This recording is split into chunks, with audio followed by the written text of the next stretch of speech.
Picture this. You have a 2-liter of your favorite soda. Pizza just arrived. You got the newest Teenage Mutant Ninja Turtles loaded up in your system. No school tomorrow and permission to stay up late. You're 45 years old and it's 2025. Let's go. Hello everyone, welcome. This is War, Working Adult Reviews.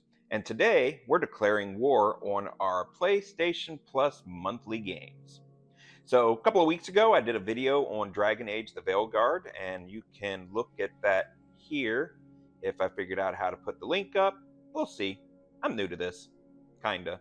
3 years in, still new, learning every day. It's all right. And although I thought it was a great game, very disappointed to see it on PlayStation Plus so soon after paying for it. But that's neither here nor there. Today's focus video is on Teenage Mutant Ninja Turtles, the Cowabunga Collection. So without further ado, this is War, the Cowabunga Collection. Let's have a look. Brought to you by Nickelodeon.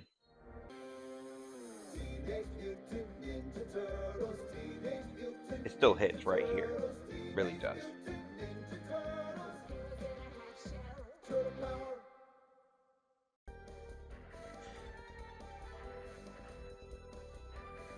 And Brownie decided to join us. Unfortunately, with the way I have the camera set up, you probably won't be able to see her. Brown. But she is she's here in spirit, and that her tail is probably on camera. I can't see my monitor to tell you, but I'm sure she's there. Alright, let's have a look at over the games we got here. So, we have Teenage Mutant Ninja Turtles. This is the original arcade game. We have Teenage Mutant Ninja Turtles in Time, arcade game. And at the bottom you see it's got a little emblem and it shows you what system it was for. This is Teenage Mutant Ninja Turtles 4, the Turtles in Time for the Super Nintendo. This is Teenage Mutant Ninja Turtles Tournament Fighters for the Super Nintendo. This is Teenage Mutant Ninja Turtles the Hyperstone Heist. And I want to say that's an Xbox controller, but it could... I'm not 100% sure what that's supposed to represent. Sega Genesis, maybe? Could be Genesis. It's 3 buttons. Teenage Mutant Ninja Turtles, the Tournament Fighters again. So, again, I think this may be the Genesis version. Because there were, back in the day, when you would play like Super Nintendo and Genesis versions of games, there were distinct differences. Probably the most notable of that would be Mortal Kombat, whereas the original Mortal Kombat on Genesis had a special code you could type in. ABACABB, I think, was the blood code. I know on the Game Gear it was 2-1-2 down up for blood in Mortal Kombat. But on Super Nintendo, there was no such blood code. You just had to play with the updated fatalities, and honestly, some of them were better than the ones with blood, but that's just my personal opinion. I'm sure I'm in a minority on that. We have Teenage Mutant Ninja Turtles, the first game. This one's for the NES, and probably a good portion of the video will be showing this one, because I have a love-hate relationship with this game. Then we have Teenage Mutant Ninja Turtles 2, the arcade game. This is the Nintendo version of it. I mean, I remember having this at home. I think I rented it from Movie Time, which later became Movie Gallery and then went defunct. But, you know, as a kid, I was like, man, these graphics are just as good as they are in the arcade. No, they weren't, but still pretty cool. And then we have Teenage Mutant Ninja Turtles 3, the Manhattan Project. This is the regular Nintendo version. Teenage Mutant Ninja Turtles Tournament Fighters, the regular Nintendo version. And Teenage Mutant Ninja Turtles Follow the Foot Clan for the Game Boy. Back to the Sewers for the Game Boy. Radical Rescue for the Game Boy. And then we've wrapped back around to the arcade ones. So it's 1, 2, 3, 4, 5, 6, 7, 8, 9, 10, 11, 12, 13. 13 games. And each one, you can actually change the region to the Japanese version. I'm not sure what that actually does. I don't know if there's differences in the game or not. But let's have a look at the original Nintendo game, and we're going to play the US version. Alright, So here we go. Teenage Mutant Ninja Turtles for the NES came out in 1989. Now, like most NES games, they're pretty short, so I think this game's only like 6 stages long. But most people don't even make it past the second stage. Let's have a look here. So basically you have this overworld and you walk around and there's sewers you can go into and there's buildings you can go into and there are some enemies on the overworld map. And you can skip to, whichever one you want to go to. And you have the different turtles you can switch to on the fly. They have different weapons. They all have individual health bars, so if one of them is getting low, you can switch to one of the other ones. Which is pretty cool. The enemies have, pretty decent hitboxes, so you can hit them, but your hitbox is a little off. I sometimes feel like they hit you even when they are above you. We have the Rocksteady and Bebop boss fight here. And you can get wedged in the corner and you can't get out. If you jump up there, you'll take damage. So that's hard. And you'll play the game over and over and over again to get the pattern down just right. But that's not even the problem. What made this game so difficult and why so many people curse this game is this. And I'll show you. This is one of the cool features that comes along with this game and this series is you can actually load games and save games. So I'm going to load up a game that I saved last night so we could jump right to this. It's this stage, the dam. So what you have to do is you have to dive off here.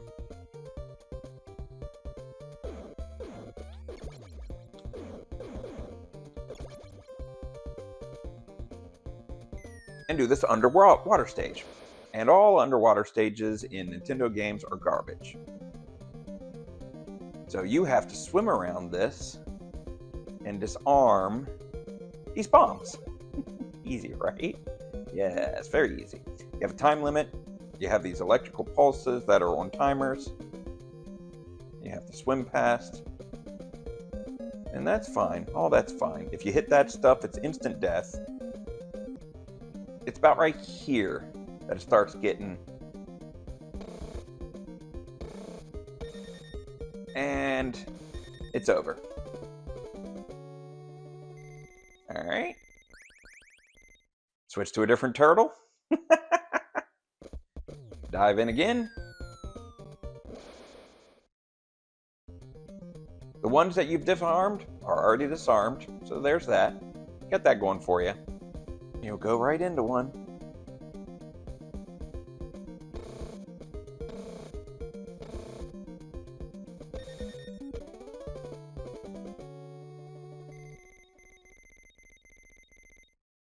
And that's it. I'm not even going to try with the other two.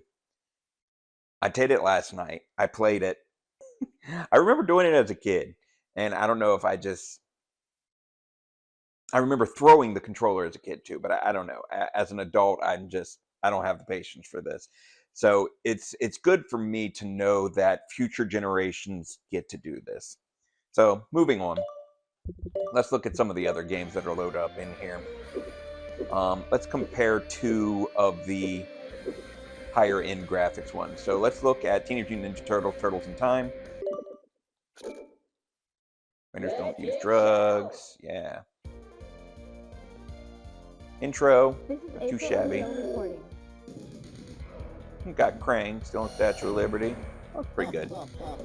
Shredder doing his mouthpiece. Looks like Baxter's the enemy boss here. Alright. Controls are smooth. Not too shabby. It's fun. You can play it with a couple of people. Looks like 4 players at a time. I would enjoy this. Ah, that's great. Oh, the throw at the screen, I love it. I'm not sure how I do it, but... Prepare to die.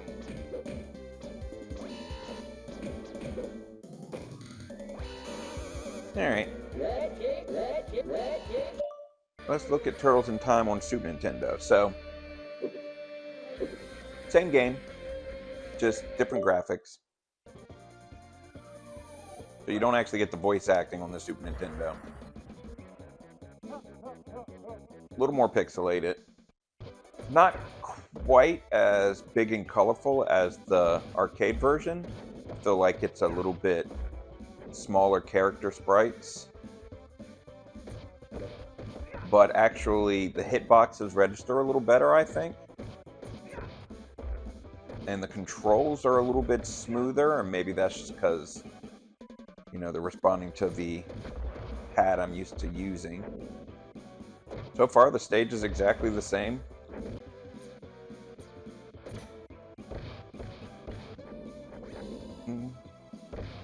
Still have Krang, so basically, seems to be the same game. It's fun to play. So it's only 2-player, and I guess if you're playing the arcade, you can play with up to 4. So, but all in all, graphic, game-wise, pretty good. So there's that. And let's have a look at one more game. We have this Game Boy game.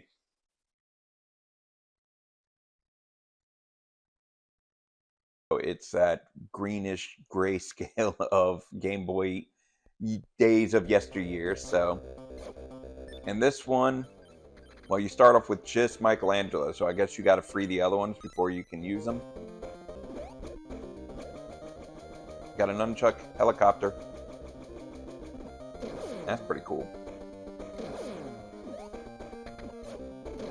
Nothing fancy, but this looks like it'd be a fun game to play. I'm glad it's included. I did not have an original Game Boy. I have a Game Boy Advanced and a 3DS, but I didn't have an original Game Boy, so I had a Game Gear. So this is different for me. I did play Game Boy, though. I borrowed my buddy's Game Boy to play Link's Awakening, and I actually have that on the Super Game Boy. You install the cartridge with the Game Boy game into your Super Nintendo, and you play it on there. So that was kind of nifty. But, it's fun. So 13 games, all a little versatile. So what's the verdict? Okay, so, as I said before, this is war. Today we have war on our PlayStation Plus games. So PlayStation Plus games for this month were Dragon Age. Again, post a video on that. So I will include a link on that, either in the video or at the end if you want to have a look at my review on that game. The second headliner was this Teenage Mutant Ninja Turtles Cowabunga Collection, which is what we reviewed today. And then there's the Sonic the Hedgehog game. So I think they went to go for, a top-line game with Dragon Age, but just trying to maybe get some players on it because it didn't do very well.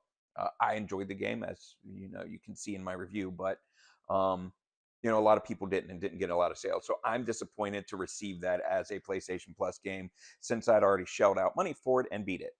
I've already played it all the way through, unlocked everything, and uninstalled it. So it was a fun game. I love Dragon Age, but the real surprise out of the set is the Cowabunga Collection. I might get around to playing the Sonic games, but as far as I'm concerned, Sonic 3 and Sonic and Knuckles were the last Sonic games I really needed. There's people out there who are huge Sonic fans. I mean, no ill intent, but this game, Teenage Mutant Ninja Turtles, again, if you grew up in the 80s or 90s or 2000s, Teenage Mutant Ninja Turtles just always been around. They're one of those IPs that are just going around and will always be popular, and they just keep redoing it. So it's interesting for me. It's nice that people of this generation will be able to play the Teenage Mutant Ninja Turtle games that we played. So for that reason, I'm going to give a thumbs up to this particular PlayStation Plus grouping just because I really enjoy this collection. I think I could go back and play every single game on here and enjoy it. I might even be able to get Mismanagement Gamer down here to play one of them with me, duel, because there's not much to it. It's fun beat 'em up game. Um, It's nice. So, if you're a working adult and you have a full-time job, or a wife and or kids that you're trying to take care of, or husband and kids you're trying to take care of, and you have to pick and choose which games you're playing, this one might be fun for you. Especially since with Teenage Mutant Ninja Turtles now there's like a save feature. So, with the game being incredibly hard as it is, you can save and go back. There's the rewind feature. It makes the game a little more playable and not so like beat your head in difficult. Um, you might be able to get past the water stage. Anyway, we enjoyed this game. We hope you enjoyed it too, and look forward to seeing you next time. Don't forget to like and subscribe, and please leave a comment if you have anything to say about Teenage Mutant Ninja Turtles, or whether or not you're happy with the PlayStation Plus games of this month. Like I said, there's a lot of people out there who don't appreciate Dragon Age, so we'll see. And we look forward to seeing you next time. Adieu.